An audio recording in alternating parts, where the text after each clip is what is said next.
안녕하세요. 뉴스반장입니다.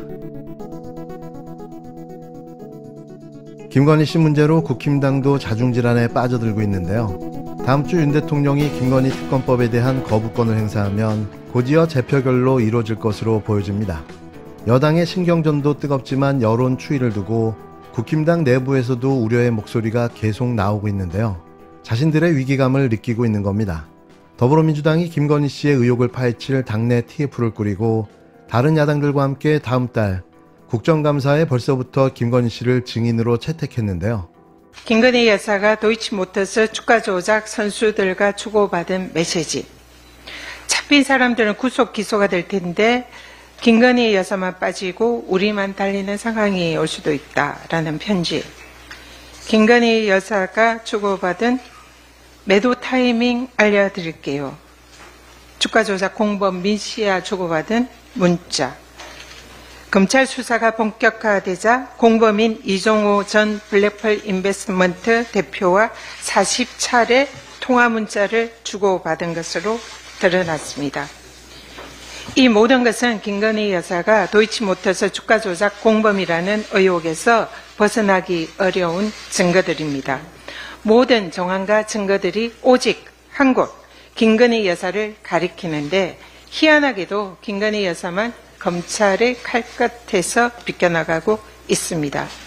지금 국민들이 원하는 것은 꼬리에 꼬리를 무는 김건희 이야기의 진실입니다. 김건희 특검법을 찬성하는 국민 여론이 65%에 달합니다. 이제 김건희 특검은 즉각 시작되어야 합니다. 윤석열 대통령이 또다시 아내를 지키기 위한 김건희 특검법 이해충돌 거부권을 행사한다면 국민의 분노는 부메랑으로 되돌아갈 것입니다. 총공세의 1차 충돌은 다음 주 김건희 특검법 재표결이 될 것으로 보입니다. 윤석열 대통령의 거부권 행사 마감 시한은 다음 주 금요일인데요. 민주당은 윤 대통령이 마지막 날 특검법을 국회로 돌려보낸다 해도 주말 본회의를 열어 재의결에 나설 계획입니다. 김건희 씨가 국힘당 총선 공천에 개입해 선거법을 위반했다는 의혹의 공소시효가 다음 달 10일 끝나기 때문인데요. 여당은 재보궐선거를 앞두고 김건희 씨를 둘러싼 여론에 당혹스러운 분위기가 역력합니다. 김건희 씨가 봉사활동을 해도 여론이 반전되지 않을 정도로 국민 감정이 갈 때까지 간 것 같다는 말까지 나왔는데요. 모든 국민은 법 앞에 평등하다 하는 헌법 제11조를 국민들이 뜻을 잘 수용하고 따르는 그런 모습들이 대단히 좀 중요한 시점에 오지 않았나. 한두 가지 사실에 대해서 사과를 하게 되면 그 다음은 어떻게 할 거냐는 거죠. 공격하는 사람들이 그것을 빌미로 더 공격의 강도를 높여가는. 그동안 최소한 김 씨가 사과해야 한다는 친한동훈계 인사들의 공개 발언이 이어졌는데 재표결이 다가오자 이번엔 친윤석열계에서 적극적으로 당 분위기 잡기에도 나선 겁니다. 검찰의 김건희 명품백 의혹 처분으로 여론이 출렁일 수도 있는데요. 그래서 아직까지 기소, 불기소 의견조차 발표하지 못하고 있는 거죠. 윤한 갈등도 주요 변수인데요. 김건희 특검법 재표결을 앞두고 여야 사이 또 여당 내에서 벌써부터 신경전이 치열하게 벌어지기 시작했습니다. 이번에도 과연 김건희 방탄이 성공할까요? 최소한 반란표 딱 6표만 나와줘야 하는 거 아닙니까? 지들도 인간이라면 그게 옳은 선택이겠죠. 또 기대를 해보게 되는데요. 물론 아니겠지만 말이죠. 이런 가운데 한동훈 국힘당 대표가 윤석열 대통령 독대를 재요청한 지 사흘이 지났지만 대통령실은 별다른 답을 내놓지 않고 있는데요. 한 대표가 독대를 요청한 방식을 두고 또 용산에서는 부적절하다는 기류가 짙어 당분간 냉랭한 관계가 지속될 것이라는 전망이 나왔습니다. 28일 대통령실 관계자는 뭐든지 적절한 시간이 필요하다며 지켜보자고 밝혔는데요. 지난 24일 한 대표가 당지도부 초청 만찬 뒤 정무수석을 통해 다시 요청한 독대를 하기에는 아직 여건이 마련되지 않았다는 뜻으로 풀이됩니다. 대통령실이 시간이 더 필요하다고 언급한 것은 독대 요청에 관한 불쾌한 감정이 여전하다는 것으로 읽히는데요. 한 대표가 처음에 독대를 요청한 사실이 언론을 통해 보도되면서 대통령실 내부에서는 매우 부적절하다는 비판이 적지 않았습니다. 독대 자체가 내밀한 의견을 교환하는 자리인데 독대 요청 사실이 언론을 통해 흘러나오면 사실상 의정 갈등이나 김건희 씨 문제 등 각종 현안에 관해 속내 있는 얘기를 터놓고 말하기가 불가능하다는 탓인 건데요. 이건 일방적인 대통령실 입장입니다. 독대를 받아들이지 않을 경우 이미 여러 차례 윤한 갈등을 겪은 윤 대통령으로서는 불통 책임을 피할 수 없다는 점도 윤 대통령과 대통령실의 분노를 키웠는데요.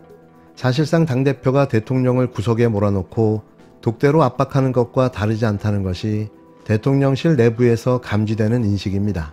얼마나 한동훈 대표가 미우면 이렇게까지 할까 싶은데요. 정말 미치도록 싫은 모양입니다. 또 다른 대통령실 관계자는 통화에서 독대 전후로 언론 문의가 빗발치고 대화 내용이 공론화될 가능성이 농후한 상황에서 허심탄회하게 대화를 나눌 수 없을 것이라고 밝혔는데요. 아울러 한 대표가 만찬 자리에서 윤 대통령에게 현안에 관한 의견을 낼 수 있는 기회가 있었음에도 독대를 요청해 상황을 더 악화시켰다고 지적했습니다. 한 대표 측에서 발언 시간이 따로 주어지지 않았다는 입장이지만 참가자 간에 자유롭게 대화가 오간 만큼 한 대표도 충분히 의견을 개진할 수 있었다는 얘긴데요. 한 대표가 독대를 재요청하는 방식을 두고도 대통령실 일각에서는 이해가 힘들다는 반응이 나옵니다.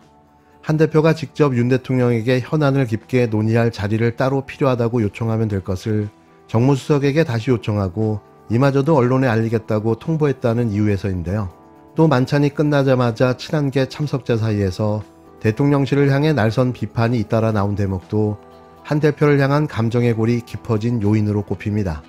윤 대통령이 지난주 체코 공식 방문으로 원전 수주를 위한 세일즈 외교를 적극적으로 펼쳤지만 독대 논란의 성과가 가려져 대통령실은 이미 감정이 상한 상태였는데요.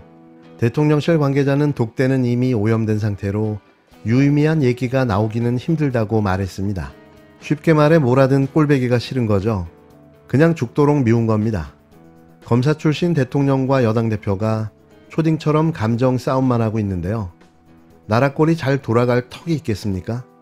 끝으로 대통령실 출신 인사가 정부의 비판적인 언론을 고발하도록 보수 성향 시민단체를 사주했다고 말하는 녹취가 공개됐습니다. 실제 해당 단체는 정부 비판 보도와 관련해 여러 건의 고발을 했고 규탄 대회도 열어왔는데요. 대통령실에서 시민단체와의 소통을 담당했던 김대남 전 시민소통비서관실 선임행정관, 경기 용인갑 출마를 위해 대통령실을 나온 김 전 행정관은 지난 4월 3일 총선 일주일 전 서울의 소리 김명수 기자와 이런 통화를 나눕니다. 서울에서 니네 고발하고 막 이런 거 있잖아. 예. 시민단체 국힘에서 한 거보다도 여기 시민단체에서 한 게 몇 개 있어. 그거 다 내가 한 거야. 아, 형님이? 내가 용산에 있을 때 예, 그 우리 세민년이라고 예, 그 진짜 정말 솔직히 그 우리 저 보수 우파 플랫폼인데 예. 신문도 광고도 많이 나고 그렇게 그날 치면서 그렇게 고발도 해주고 백은종이도 고발해야지. 그다음에 또 여사 난리쳤던 놈들도 내가 몇 군데를 고발을 해줬는데 예. 야 그런 나를 부시고 이렇게 밀어내니. 더 나아가 본인이 고발 사주를 한 것이라고 주장하면서 구체적인 단체 이름까지 언급하는데요. 사실상 대통령실에서 보수 시민 단체를 조직하고 배후에서 비판 언론에 대한 고발 사주를 조종하고 있었던 겁니다. 그러면서 앞서 공개된 김건희 씨 공천 개입 주장 녹취와 마찬가지로 본인이 공천을 받지 못한 데에 대한 서운함을 드러냈는데요. 매일같이 충격의 연속입니다. 이제는 탄핵 사유가 차고 넘칠 지경인데요. 더 보고만 있어야 할까요? 빨리 탄핵시켜야 합니다. 대한민국이 더 망가지기 전에 말이죠.